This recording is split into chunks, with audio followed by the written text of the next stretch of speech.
இங்க நம்மள இது இது கிட்டத்தட்ட ஒரு பழைய மனுஷனாகிய பிசாசின் சூழ்ச்சின்னு தான் நான் சொல்லுவேன். அவன் என்ன பண்றான்?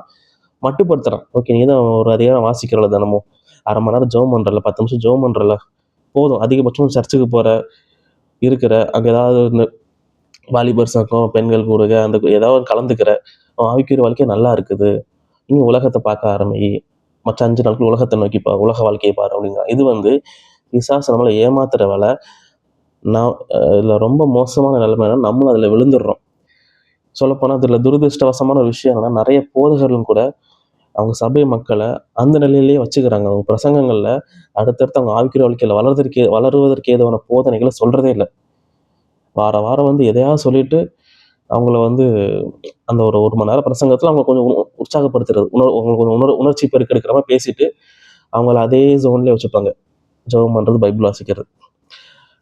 நிறைய காரியங்கள் இருக்கு. நான் நான் ஒன்றும் ஆவிக்குரிய வாழ்க்கையில ஆழத்தை பார்த்தவங்க. நானும் அதுல வந்து வளர பிரயாசப்படுற ஒரு ஆள் தான். நம்ம இனிமேல் நம்ம ஆவிக்குரிய வாழ்க்கை எப்படி இருக்குன்ற கேள்வியை நம்ம கேட்க ஆரம்பிக்கணும்னு சொன்னோம் இல்லையா?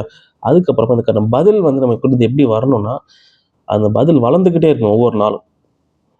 போன மாசத்தோட இந்த மாசம் ஆவிக்குரிய வாழ்க்கையில நான் என்ன வளர்ந்துருக்கிறேன்? என்கிட்ட இருக்கிற எந்த ஜென்ம சுபாவம் அழிக்கப்பட நான் ஒப்பு கொடுத்துருக்கிறேன் ஆண்டவர்ட்ட.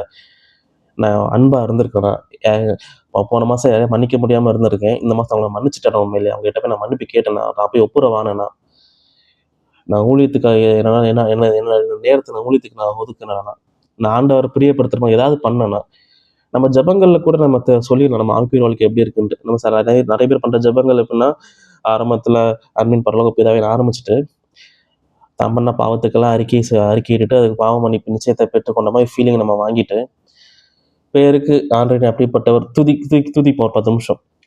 அதுக்கப்புறம் நம்ம களத்துல இறங்கிருவோம். லிஸ்ட் எடுத்து படிக்க ஆரம்பிச்சிருவோம். ஆண்டவரே அது இது இது அப்படி இப்படி அப்படின்ட்டு. ஆனா ஆஹ் நல்ல விஷயம் ஜெபம் பண்றதை நான் வந்து அதை பரிகாசம் பண்ணல. ஆனா அதே நிலைமையில் இருக்கிறது தான் நான் வேதனையா சொல்றேன். ஏன்னா நிறைய சபைகள்ல மக்கள் அப்படிதான் இருக்கிறாங்க. அவங்க ஆவிக்குரிய வாழ்க்கையில ரசிக்கப்பட்ட ஆரம்பத்துல என்ன ஒரு மனநிலைமையில் இருந்திருப்பாங்களோ, 10 வருஷம் கழிச்சு அதே மனநிலைமையில இருப்பாங்க. அப்ப இங்க என்னன்னா, பிசாசம் எந்த அளவுக்கு வஞ்சனைகளோட இருப்பான்னா, அவங்க வந்து அவங்களோட கண்களை குருடாக்கி வச்சிருக்காங்க, மனசை குருடாக்கி வச்சிருக்கான், நிறைய விஷயங்கள் தெரிய விடாதபடிக்கு.